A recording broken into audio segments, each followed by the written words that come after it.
दिव्य गुणों की हैं ये राहें, ऊंचे स्वयमान की हैं ये राहें, विश्व सेवा में समर्पण है ये राहें। परम पिता को अर्पण है ये राहें, ये है रूहानी राहें।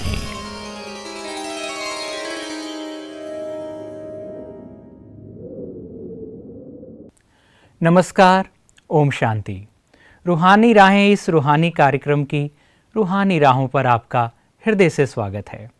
दोस्तों, रूहानी जीवन मानव जीवन में बसंत की तरह होता है, जिससे चिरकाल शीत के बाद कलियों के खिलने जैसा एहसास होता है।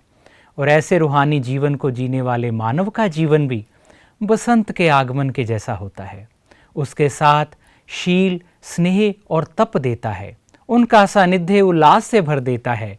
ज्ञान योग से संपन्न संयमी जीवन अपनी वाणी से, कर्मों से सात्विक जीवन जीने की ओर प्रेरित करता है। और ऐसे ही योगी से आज हम आपको मिलाने जा रहे हैं। आप हैं भ्राता अमीर चंद जी। आप चंडीगढ़ में निवास करते हैं और पंजाब जोन की सेवाओं का कुशलता से संचालन करते हैं। सभी को रूहानी बसंत का रंग देते आदरणीय भ्राता अमीर चंद जी से मुलाकात करते हैं आज के इस एपिसोड में।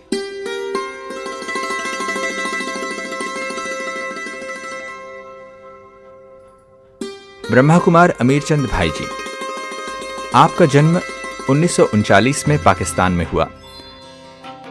धार्मिक परिवार से जुड़े होने के कारण बचपन से ही आप परमात्मा की खोज में अग्रसर रहे।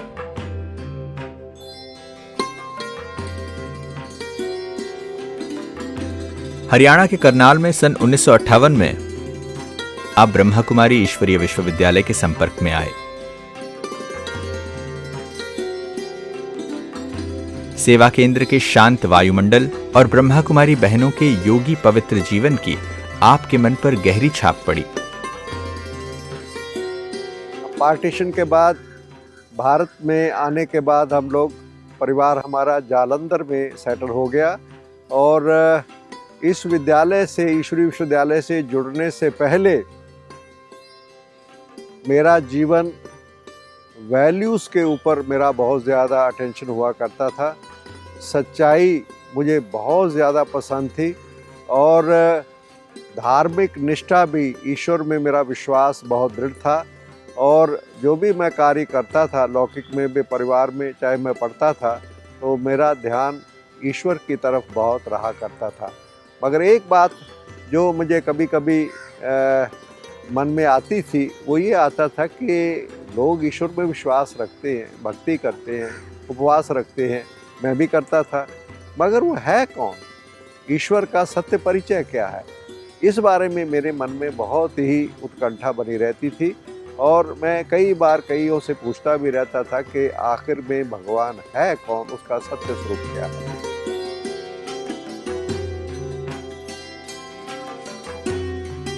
संस्था की आदि रत्न राजयोगिनी दादी मनोहर इंदिरा द्वारा आपको ईश्वरीय सत्य का परिचय और इससे जुड़ने की विधि सीखने को मिली।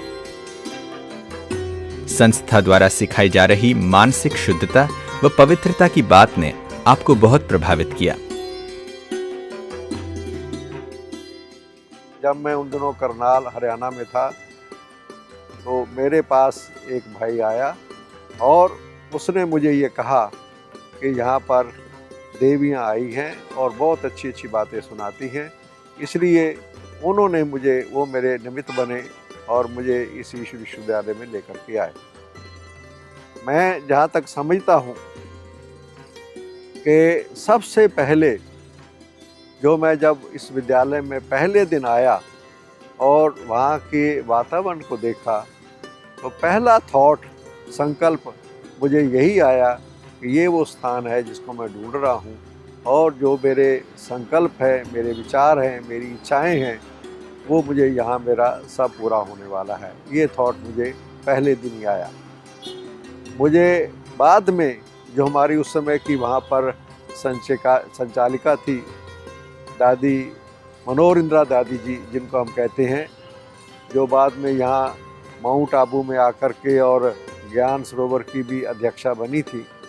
वो मेरी पहली टीचर थी और उन्होंने मुझे कुछ समय के बाद ये बताया था कि जिस दिन आप पहले दिन यहाँ पर आए थे और आकर के सामने बैठे थे तो मुझे ऐसे लगा था कि ये मेरा भाई है जो फिर से लौट करके परिवार में आ गया। इस विद्यालय में आने के बाद जैसे मुझे परिचय मिला और ये बात मैंने सुनी कि इस धरा पर परमपिता परमात्मा आकर के साकार प्रजापिता ब्रह्मा के माध्यम से पुनः सतयुगी सृष्टि से दुनिया की स्थापना कर रहे हैं, तो मेरे मन में बहुत ज़ोरदार संकल्प था कि कब वो समय आएगा जब मैं पिता श्री ब्रह्मा बाबा जी से उनके माध्यम से निराकार परमात्मा से मिलने के लिए पहुंचूंगा।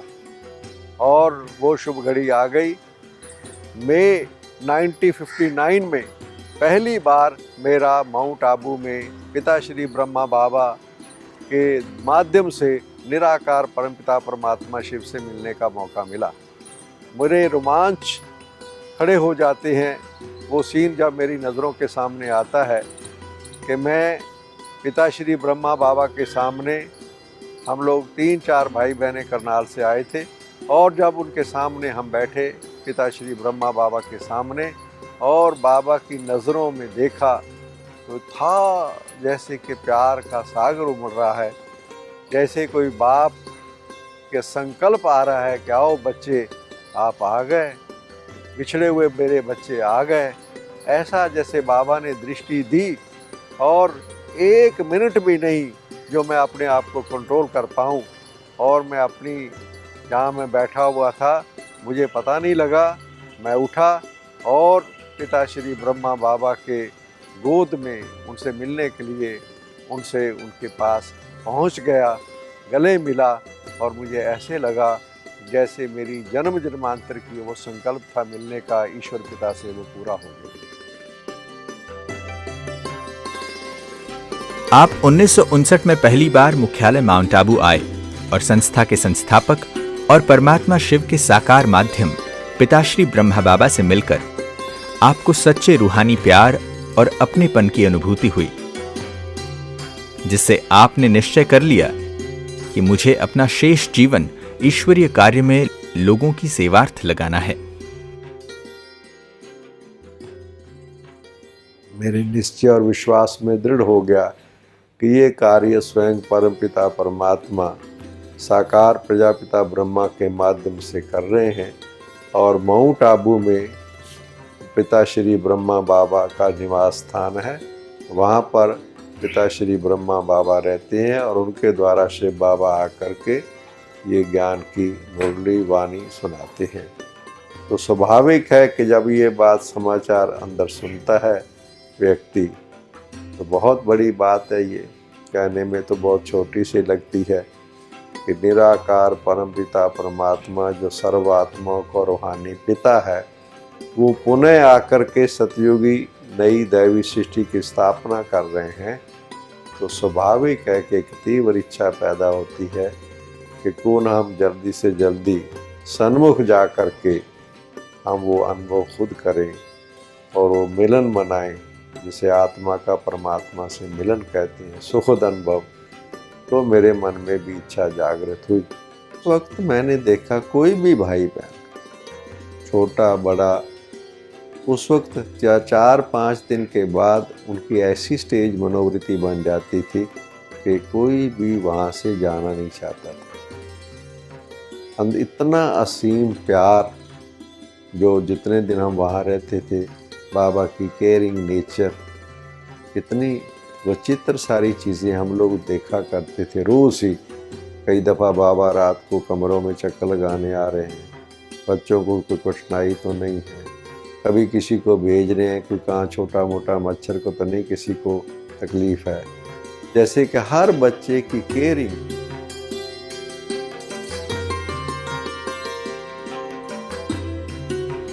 फरवरी 1968 में चंडीगढ़ में रहते हुए आपके कुशल नेतृत्व में देश विदेश में अनेक राष्ट्रीय सम्मेलनों, आध्यात्मिक मेलों, सामाजिक उत्थान अभियानों, यात्राओं व कार्यक्रमों के माध्यम से मूल्यनिष्ठ समाज के पुनर्निर्माण की दिशा में कार्य हो रहा है। मई 68 में मैं माउंट आबू में बाबा की जो कॉटेज, ये कॉटेज तो अभी हमने बनाई है, अपना रूप दिया है। बाबा की कॉटेज तो बड़ी सिंपल थी। गर्मियों में बाबा वहीं दिन में लेटा करते थे या किसी से मिलते थे। बाबा ने टाइम दिया, मैं गया कॉटेज में, बाबा लेटे हुए थे। हाँ बच्चे सुनाओ समाचार चंडीगढ़ का, कैसे है? चंडीगढ़ कैपिटल टाउन है, बाबा जानता है। तो बाबा वो तो राजधानी है, वहाँ बहुत सेवा होगी, म्यूज़ियम बनेगा, बहुत सेवा होगी। बाबा ऐसे ऐसे लेटे लेटे बोल रहे थे बाबा। तो मैं वहाँ पर जब गया था, 2-3 महीने मुझे हुए थे। वहाँ की फाइनेंशियल कंडीशन या कुछ और सब चीज़ें तो ऐसी थी कि वहाँ सेंटर चलाना ही मुश्किल था। बाबा कह रहा है म्यूज़ियम बनेगा, बाबा कह रहा वहाँ सेवा होगी बहुत। तो मैं बाबा की तरफ देखते देखते मेरे आंखों में आंसू आ गए कि बाबा जो कह रहा है वो हम कैसे पूरा करेंगे। तो बाबा ने देखा कि मेरे आंखों में आंसू आ रहे हैं।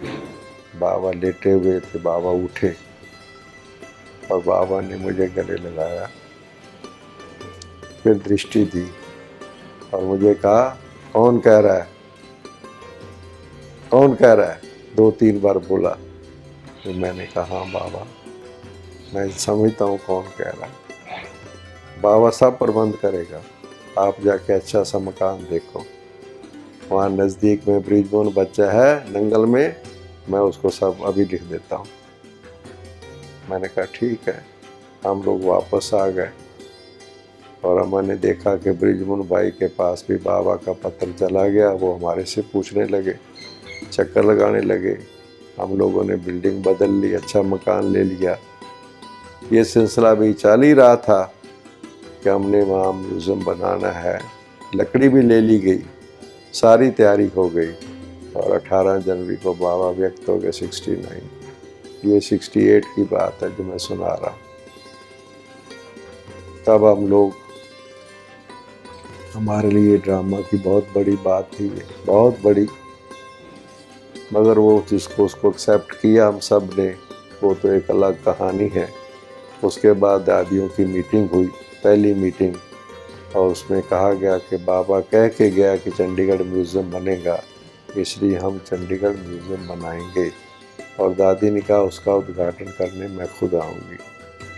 तब वहाँ का म्यूज़ियम तैयार करवाया गया। अक्टूबर 69 को पंजाब के इंडस्ट्रीज मिनिस्टर बलराम जी दास टंडन उसका उद्घाटन करने आए। दादी जी और सारे वरिष्ठ भाई बहने वहाँ पहुँचे, म्यूज़ियम का उद्घाटन हो गया।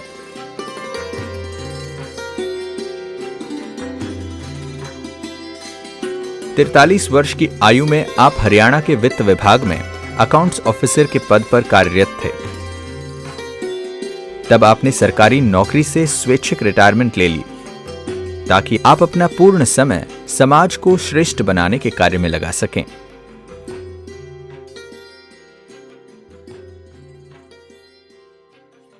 इस समय से ही मैं पिताश्री ब्रह्मा बाबा से मिला था।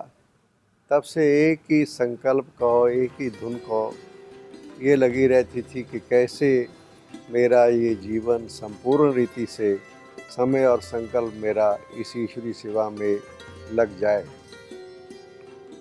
मैं जब बाबा से मिलकर के आबू रोड रेलवे स्टेशन पर पहुंचा था, तो उसी वक्त मैंने एक पोस्ट कार्ड प्यारे बाबा को वहीं पोस्ट किया था, आबू रोड स्टेशन पर ही, कि मीठे बाबा, मुझे ऐसे लग रहा है जैसे एक फूल अपनी टहनी से टूट गया है और मुरझा रहा है। तो जैसे ही मैं अपने स्थान करनाल में पहुंचा था, तो प्यारे बाबा का गोल्डन शब्दों में लिखा हुआ पत्र मिला कि मीठे बच्चे, आप वो यहाँ से अलग नहीं हुए हो, बल्कि आपको बाबा ने सेवा के लिए भेजा है। अपनी जॉब भी करते रहो, अपने लौकिक परिवार की जिम्मेवारी भी संभालो और बाबा के कार्य में सहयोगी भी बनो। ये सिलसिला मेरा 1982 तक चलता रहा। इस बीच में पिताश्री अव्यक्त हो गए, सेवाओं का कारोबार बढ़ता चला गया। तब मुझे दादी प्रकाश मणि जी, जो उस समय हमारी मुख्य प्रशासिका थी, उन्होंने लिखा कि अमीर चंद भाई, आपकी लौकिक जॉब 25 वर्ष की हो गई है और आप रिटायरमेंट ले लो। उनके आदेश अनुसार मैंने 3 महीने का नोटिस दे दिया और 1 दिसंबर 1982 को अपनी लौकिक जॉब से फारिग होकर के मैं ईश्वरीय सेवा में समर्पित हो गया।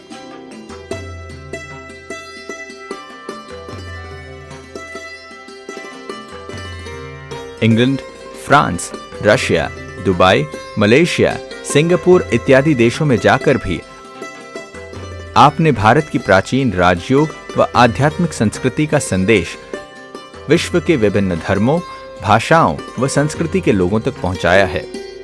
आदरणीय दादी जी ने मुझे यूके, जर्मनी, फ्रांस और स्पेन की सेवा पर भेजा लगभग 1 मास के लिए, और वहाँ से लौटने के बाद कुछ ही समय के बाद मैं दुबई में भी गया सेवा के लिए, और 2 साल पहले रशिया में भी जाकर के वहाँ पर प्यारे बाबा का संदेश जन जन तक पहुँचाया।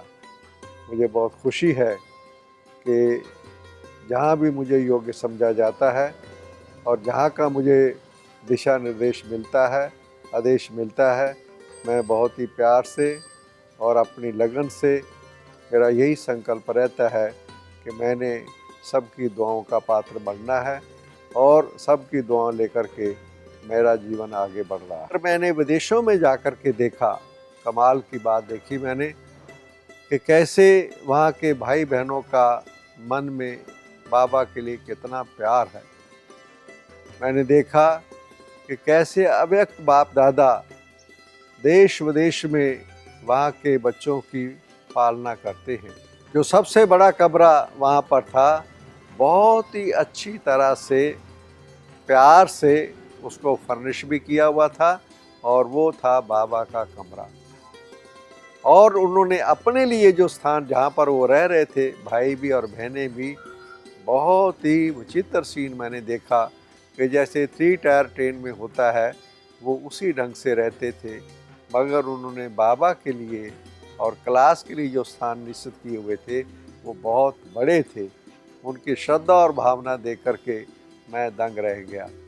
ख़ास तौर पर मैं जब रशिया में गया, मॉस्को में और सेंट पीटर्सबर्ग में, तो वहाँ की सेवाओं को देख करके कि कितने निश्चय बुद्धि बाबा के बच्चे, समर्पित, रियल मायने में ट्रस्टी जो परिवार में रहते हैं, तो वहाँ की जब भाई बहनों को मैंने देखा तो मुझे लगा कि प्यारा बाबा कहाँ भी बाबा के बच्चे हैं, उनकी पालना कर रहा है।